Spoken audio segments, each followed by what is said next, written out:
really an honor to be here today at the University of Suleimani.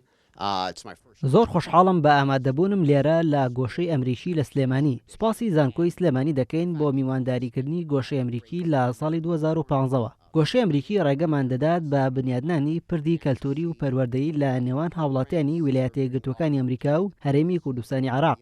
شانازی دەکەم بە چاوکەوتنم بە پزیشکە پسپۆڕەکان کە خۆبەخشانە بەشداری چالاکیەکانی گۆشەکەیان کرد بۆ بەراوپێدانی هۆشیاری گشتی لە سەرەتاکانی بڵاوبوونەوەی پەتای کۆڤید-19 بە بەکارهێنانی سەکۆی ئۆنلاین. لە ماوەی پەتاکەدا شارەزایانی تەندروستی لە هەرێمی کوردستانی عێراق لە هێڵی پێشەوەی بەرگری بوون لە دژی ڤایرۆسەکە. ئێمە سوپاسگوزاری خزمەتەکەیانین. ویلایەتە یەکگرتووەکان پاڵپشتی هەرێمی کوردستانی عێراق دەکات لە جەنگی دژ بە پەتاکە.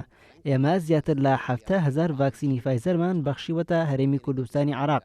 هەروەها پاڵپشتی داراییمان دابین کرد بۆ دروستکردنی بەشی جیاکردنەوەی نەخۆشەکانی کۆڤید لە دهۆک. ئۆتۆمبیلی فریاگوزاریمان بەخشیوەتە وەزارەتی تەندروستی حکوومەتی هەرێمی کوردستانی عێراق.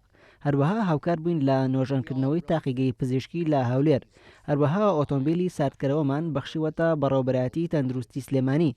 ویلایەتە یەکگرتووەکان ئەمە دەکات تاکو شارەزا پزیشکی ئازاکان بتوانن بە شێوەیەکی سەلامەت باشترین خزمەت پێشکەشی نەخۆشەکان بکەن.